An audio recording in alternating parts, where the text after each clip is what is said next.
Good evening, everyone.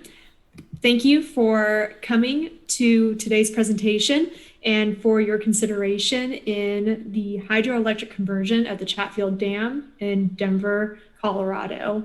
My name is Amanda Calhoun, and I'm joined today with Austin Bailey and Savannah Ballard, representing Poseidon Hydro Solutions, located in Denver, Colorado. So in today's presentation, we'll be discussing we'll be discussing our potential project, but first I would like to go into a overview of what the technology is that we're proposing that is the basis of our project. So a majority of dams in the United States are non-powered dams, meaning they do not generate electricity. They merely serve as navigational or flood control purposes, etc. And so retrofitting one is become an industry trend in hydroelectric due to the fact that it reduces the capital costs as well as environmental risks that are related to the actual dam construction. And so there are many benefits to that, which we'll highlight in our economics going forward in this presentation. So what does this entail? So hydroelectric power generation uses the flow of a stream or waterway to spin turbines to create and generate electricity. And so with a retrofit, we'd be constructing a powerhouse alongside the existing dam structure that would contain those turbines that for generation of electricity, as well as excavating the new flow path that would direct the waterway into that powerhouse, not disturbing the existing performance and use of the dam. And so located, the site that we have selected, Chatfield Dam, is located on the Chatfield Reservoir. And so this is in just south of Denver, as you can see here with the red star. And so also this map depicts how this dam and this facility is located amongst a pretty diverse river system, and this one in particular on the South Platte. And there are many neighboring hydropower facilities as well. And so why Chatfield? Well, with the existing dam structure, it makes it a candidate, as well as a reliable stream of flow. We'll be touching on this in our economics shortly too. The stream of flow is directly correlated with how the electricity is generated and therefore our revenue stream. And also being near an existing and very large city, Denver, there's much infrastructure in place already, which also would reduce the capital expenditure that we'd be experiencing and seeing in this project.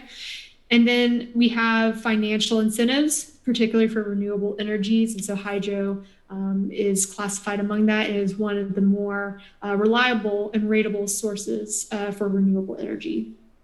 And also this dam is owned and managed by the Army Corps of Engineers. And so many hydro dams, or rather retrofittings, occur on Army Corps dams as well. And so they have a long history of working with private industry initiatives to retrofit dams, but also the DOE is very supportive of dam retrofits to produce hydroelectric energy. And so why is our project worth your capital investment? And so first of all, with the retrofitting concept and technology, there would be a low upfront capital cost compared to, say, your more classical hydro dam or greenfield project. And then also the nearby transmission infrastructure is highly appealing compared to maybe other potential retrofit sites. And then also with it being so close to Denver, Colorado, there is definitely a secure and steady high demand forecasted well into the future. And our project has a 30-year or so project horizon. And so that security will be very important to the success of this project. And then also Colorado plans to go 100% renewable by 2050. And so there are many tax and financing incentives that are in place, which we'll discuss further. And this project is set based off of our base case to have a 12% internal rate of return, and then also 1.88 million NPV over the lifetime. And so there's also many hydroelectric generating plants or electricity plants nearby. And so there's a proven viability in this area, in this river basin. So then moving from our overview, I'll be talking a little bit more about the production and existing power generation. And so this map here is showing the area currently with the dams that are in place. And then basically the main takeaway is while there's many hydroelectric dams in the area, there's a net generation of over 400,000 megawatt hours across 19 different dams. And so this is a tried and true area. And then being near Denver, one of the benefits, as we mentioned before, was the electricity transmission line accessibility and the current utility infrastructure that is in place. Denver, so to the graph in the picture on the right, we have a map that outlines the current transmission line structure, different colors of lines showing the voltage and capacity of those lines. And then we have the yellow dots represent substations that are used to manage the electricity. And then also red shows electricity generation. And so Chatfield Dam is located right near an existing substation, which will reduce our capital cost and also bodes well for the future too. And so Denver is serviced by Xcel Energy. It's the largest utility in the state. They also have a good history and running record of having a renewable portfolio in terms of electricity generation. They also have a good presence in the state and would make for a good partner since they would be the company that we would be needing to attain a supply agreement with. And so then, again, we have that proximity depicted in the map. And then Xcel has outlined quite a few capacity expansion projects in the which are currently in the permitting phase. The beauty of this is that those projects would be set to come online soon before or around when our project will be coming online too. So, which leads into the next point that Denver is growing. And so electricity demand for Denver and also across the United States is forecasted to double in the next 2 decades due to a hyper electricity economy forecasted in the future. Colorado, compared to other states, has a strong population growth. According to the Census Bureau, their growth rate over the past decade has been double that of other states or across the national average, let's say. And then also there's many green power initiatives within the state. And so what that would mean is the state is also wanting to incentivize utilities to source from green different sources or power generation. And so all that bodes well for a positive future for when this project comes online. So the project timeline, we are well into the permitting phase, having crossed many hurdles with our preliminary permitting application and other environmental assessments. And so fortunately for us, we have to, well, first of all, we have to go through a permitting process with the Federal Energy Regulatory Commission. Every hydropower or hydroelectric facility requires a permit and or an exemption. And so the process requires a number of filings as well as assessments, as we've discussed. But fortunately for us, this time period has shortened to an average about 1.35 years within the past decade or so. And then moving towards construction, so to break ground, we would need to excavate first, and then also build a cofferdam, which is essentially the barrier that prevents, that keeps the water at bay as we are, it's a structure that is temporarily put in place to facilitate construction. And then we would also then need to put in place different concrete intake structures to maintain the integrity of the flow, which would then, that intake flow would go into the powerhouse. That powerhouse would essentially be the structure that holds the generation units that are taking the flow and converting it to electricity. And then exiting out of the powerhouse, you have your tail raise channel, which is important as well on how you distribute the water back into the reservoir, but then also how you manage flow is crucial to how you are able to generate electricity. And then lastly, getting that electricity to the grid, we would have to invest into a transmission line, as well as the right-of-ways that connect to the nearest substation. All in all, seeing full commercial operations by the end of 2025. And that is our base case. And of course, with any major construction projects such as this, there are considerations for that can expedite and or slow down this process. And then, but we've taken these considerations in our economic model. And so, which leads into our next topic, and I will hand it over to Austin, who will walk us through our economic forecast for this project. Thanks, Amanda. Okay, going into the economic forecast for the Chatfield Dam, I just want to briefly overview the workflow that we used in order to achieve that. First, we estimated the stream flow rate at the dam location using data available in the area. This directly feeds into the estimated energy generation throughout the year. In order to bring it into economic space, first we estimated capital expense and operational expense based on previous projects or literature we could find. By forecasting future electricity rate, we were able to calculate revenue and then incorporated incentives, whether they're federal or state, to finally bring us into the calculation of present value of future net cash flow, or NPV in this case. And so these are all the numbers you see in this forecast are going to be represented in 2020 dollars, net present value 2020. You can see the table on the right are all of the economic cases we use. So we have an optimistic, a pessimistic, and a neutral case. I will be referring to these throughout this portion of the presentation. And you can see these four primary pieces to each of these forecasts and their directional behavior within each. So for the pessimistic case, you're going to have lower energy generation, lower forecasted electricity price, but higher capital expenses. And the opposite is true for optimistic, where the neutral falls somewhere in between those two. So I'm going to step through each of these processes and just show the workflow as we build it up, and then I'll finally demonstrate the overall economics as well.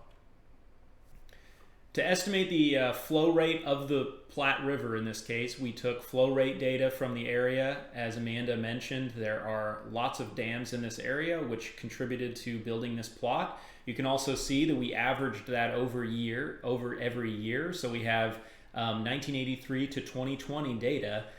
So we have about 40 years worth of data that go into that plot, and it gives us a really good distribution of possible dry years and wet years that can be used to really set those boundary cases for our forecast. In this case, the y-axis is in cubic feet per second, or CFS, flow rate, and the months are labeled here on the x-axis. What we did is we actually did a Monte Carlo simulation using this distribution over time and came up with an optimistic, neutral, and pessimistic case that represents the monthly behavior throughout the year. What you'll immediately notice is that the summer months, when you have most of the snow melt, are going to be much higher flow rate. And then the winter months, when all of that is actually frozen and held up and not flowing down the river, you have a much lower flow rate. You will see this reflected in the energy generation, which I'll go into now. So we took that flow rate data and incorporated into the equation for hydroelectric power, which involves the stream flow, the gross hydraulic head, the efficiency of the energy generation, and then time. From there, we arrived at the plot on the left, which took those flow rates and converted it now into a megawatt hour per month. And then you'll see as well in the summer months, you're getting much higher energy generation versus in the winter months, it's decreasing substantially. We've tabulated these results in the table below, demonstrating the optimistic, neutral, and pessimistic case. Our neutral case sits around 2 megawatt capacity or 4 nameplate capacity, generating about 14,100 megawatt hours per year. In order to gut check the feasibility of this forecast, we took our neutral case and we wanted to compare to those other hydroelectric plants that we were talking about. This table on the left shows 6 of the nearest hydro plants in the area, and our neutral case is plotted in black. What you'll notice is that our projection matches pretty well with the trends in the other hydro plants. In fact, it's very close to the Boulder Canyon hydro plant, which you can see on the table on the right is a 12,100 megawatt hour plant, and ours is about 14,100. So we're getting within the ballpark of what you would expect for a power plant of that size. Also, you'll note on this table where our proposed hydro plant would rank in terms of the overall area. You can see that we're sort of in the upper echelon, but there are some substantially larger hydro plants than the one that we're proposing. To begin the economic estimates, these are our numbers we used for capital and CapEx and OpEx.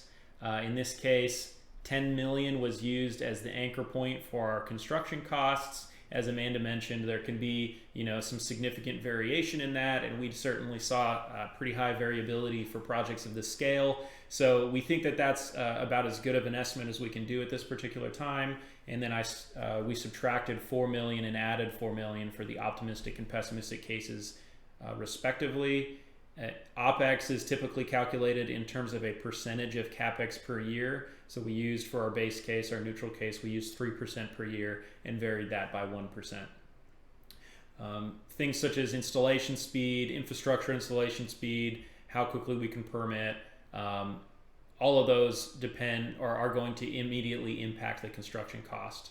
And so we're trying to capture that within the distribution of these economic cases. Electricity price was up next. Here we used the historical data for the past 15 years in Colorado and then projected forward a number of different scenarios based on what we think the demand will look like over time throughout this project life. The neutral case is about 0.04 cents per year of an increase. That's the black lines. You can see it's increasing over time. And this is in cents per kilowatt hour. So that's 0.04 cents per year. The optimistic case, substantially higher rate than that at about 0.09 cents per year. And then the pessimistic case would see us flat, no increases in price throughout the remainder of the project life. We don't think that that's very likely given that the demand, but we wanted to capture it as a worst case scenario in our pessimistic case.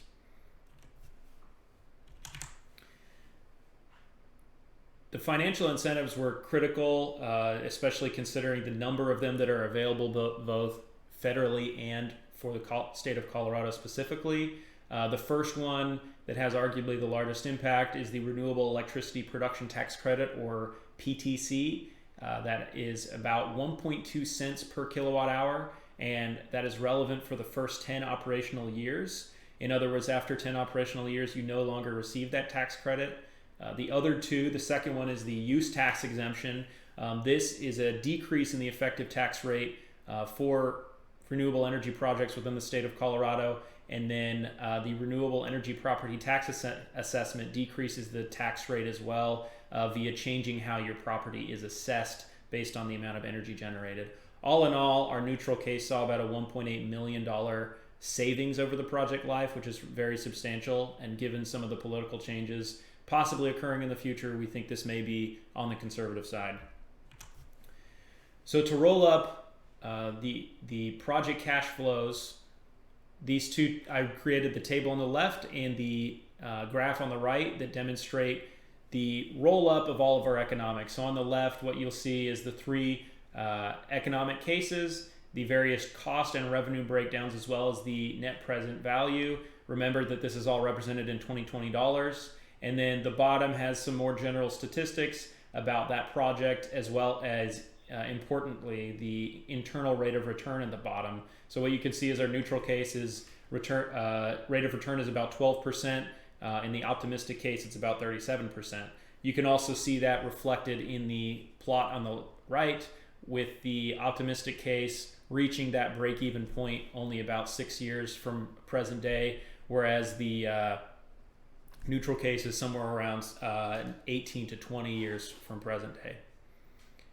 It's also important to note that the project life is about 30 years, and we are assuming a start date of January 2021 for construction, and then completion of construction by the end of 2024. So that's why you see this decrease leading up to the end of 2024 before we start to actually generate revenue. Overall, we'll see commercial operations by 2025. We've double checked our energy forecasts. We believe them to be as realistic as possible. We're going to see about a 14,100 megawatt hour per year generation, which would lead to about 1.8 million in returns, 12% of rate of return. Given the 10 million capex required, that would also return as a 3% OPEX year over year. The 1.8 million in federal incentives certainly contribute to that and getting us to that ultimate 12% rate of return. So with that, I'm going to switch it over to Savannah, who's going to talk about our risks and mitigating those risks. As with any project of this magnitude, Poseidon understands the importance of performing a complete project risk evaluation. A full pestle analysis has been performed to identify various risk factors, from political, environmental, societal, technological, legal, and economic risk, which Austin just covered.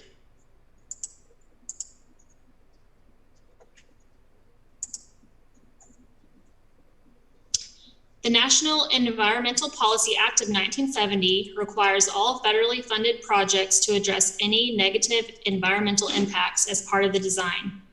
Poseidon, along with the U.S. Army Corps of Engineers, understands the importance of the guidelines placed on our project to remain compliant with this policy. Additionally, we're on the cusp of a new presidential term.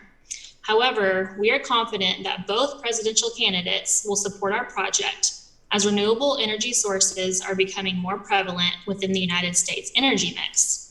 We find that our overall political risk is extremely low, and we're not concerned with project disruptions due to legislation or changing presidential administration. There are two main concerns regarding the environmental risk of our project: the habitat disruption to key species of migratory fish and birds that live among the South Platte River, and limited water flow causing irreparable harm to the downstream ecosystem.